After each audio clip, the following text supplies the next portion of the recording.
नमस्कार, मैं हूं आकाश और आप देख रहे हैं STJ इन्फो टीवी। आज दिनांक 7 अप्रैल और दिन है सोमवार। तो शुरू करते बिना किसी देरी के आज का समाचार बुलेटिन और नजर डालते हैं देश विदेश की 10 बड़ी खबरों पर।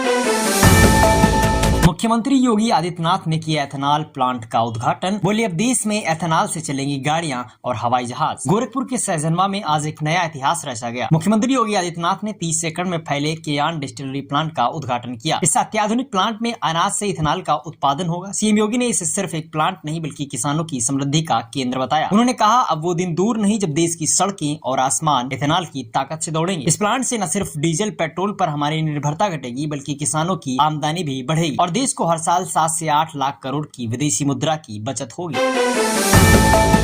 समुद्र पर रचा गया इतिहास जब पीएम मोदी ने दिखाई ट्रेन और जहाज को एक साथ हरी झंडी। पंबन ब्रिज पर दौड़ी भारत की पहली वर्टिकल लिफ्ट रेल। तमिलनाडु के पंबन में आज देश ने एक नया इतिहास रच दिया। प्रधानमंत्री नरेंद्र मोदी ने एशिया के पहले वर्टिकल लिफ्ट रेलवे ब्रिज का उद्घाटन किया। ये ब्रिज न सिर्फ तकनीकी का चमत्कार है बल्कि भारत की तेजी से बदलती सोच और विकास की दिशा का प्रमाण भी है। रामेश्वरम और धनुषकोडी को जोड़ने वाला यह ब्रिज पुराने पंबन पुल की जगह बनाया गया है, जिसे 1914 में शुरू किया गया था, लेकिन सुरक्षा कारणों से 2022 में इसे बंद कर दिया गया। अब उसी समुद्र के ऊपर एक नई उम्मीद और एक नई रफ्तार दौड़ पड़ी है। इस हाईटेक ब्रिज की खास बात यह है कि यह रेल के साथ साथ जलमार्ग से गुजरने वाले जहाजों के लिए भी खोला जा सकता है। पीएम मोदी ने एक साथ ट्रेन और जहाज को हरी झंडी दिखाकर इस परियोजना को राष्ट्र को समर्पित किया।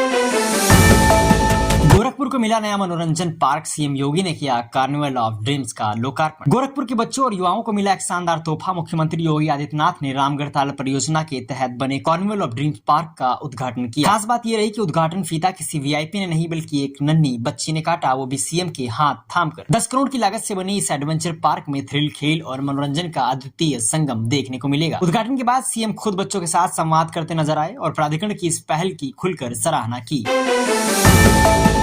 पूर्वांचल के किसानों को बड़ी सौगात। रोहित नदी पर बने हाईटेक बैराज का उद्घाटन। पूर्वांचल के हजारों किसानों को आज मिला सरकार का बड़ा उपहार। मुख्यमंत्री योगी आदित्यनाथ ने महाराजगंज में बहुप्रतीक्षित रोहित नदी बैराज का उद्घाटन किया। यह कोई साधारण बैराज नहीं बल्कि एक अत्याधुनिक सिंचाई व्यवस्था है जो मैनुअल, इलेक्ट्रिक और कंप्यूटर बेस्ड स्काडा सिस्टम से लैस है। इस परियोजना से नौतनवा और लक्ष्मीपुर सहित कई इलाकों के किसान अब पानी की चिंता से मुक्त होंगे। सीएम योगी ने कहा, यह बैराज सिर्फ पानी नहीं देगा बल्कि प्रदेश को समृद्धि और किसानों को आत्मनिर्भरता की ओर ले जाएगा। पीएम मोदी का स्टालिन पर तंज। कुछ लोगों की रोने की आदत होती। तमिलनाडु से आज सियासत गर्मा गई। प्रधानमंत्री नरेंद्र मोदी ने मुख्यमंत्री एमके स्टालिन पर करारा हमला करते हुए कहा, कुछ लोगों की आदत होती है हर वक्त रोने। पीएम मोदी ने साफ कहा कि केंद्र सरकार ने यूपीए के मुकाबले तमिलनाडु को कहीं ज्यादा फंड दिया, फिर भी डीएमके सरकार शिकायतों से बाज नहीं आती। उन्होंने डीएमके नेताओं की तमिल की जगह अंग्रेजी में दस्तखत करने की आदत पर भी सवाल उठाया और नई शिक्षा नीति को लेकर हो रहे विरोध पर भी तीखा जवाब दिया।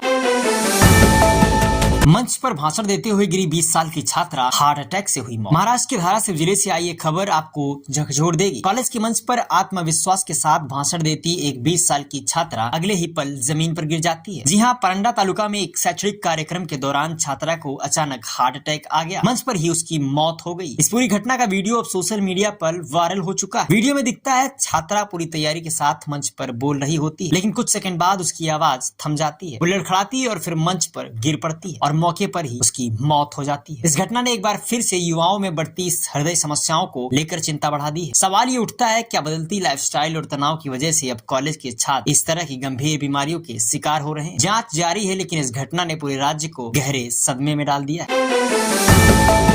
जापान में दर्दनाक हादसा, एम्बुलेंस हेलीकॉप्टर समुद्र में क्रैश, डॉक्टर और मरीज की मौत। जापान से इस वक्त की सबसे बड़ी और दुखद खबर सामने आई। रविवार को एक एम्बुलेंस हेलीकॉप्टर समुद्र में जा गिरा। हादसे के वक्त हेलीकॉप्टर में 6 लोग सवार थे, लेकिन अफसोस की बात यह है कि इस क्रैश में डॉक्टर, मरीज और देखभालकर्ता की मौत हो गई। यह हेलीकॉप्टर नागासाकी से फुकुओका के लिए उड़ा था और एक गंभीर मरीज को लेकर जा रहा था, लेकिन रास्ते में क्या हुआ ये एक बड़ा सवाल है, क्योंकि हादसे की असली वजह अब तक सामने नहीं आई। कोस्ट गार्ड की टीम ने तुरंत रेस्क्यू ऑपरेशन शुरू किया। 2 विमान और 3 जहाज लगाए गए, जिससे पायलट, एक मैकेनिक और एक नर्स को सुरक्षित निकाल लिया गया, लेकिन डॉक्टर, मरीज और उनकी देखभाल में लगी एक महिला को नहीं बचाया जा सका। फिलहाल जापानी प्रशासन हादसे की जांच में जुटा है और इस पूरी घटना में मेडिकल इमरजेंसी ट्रांसपोर्ट को लेकर एक नई बहस छेड़ दी।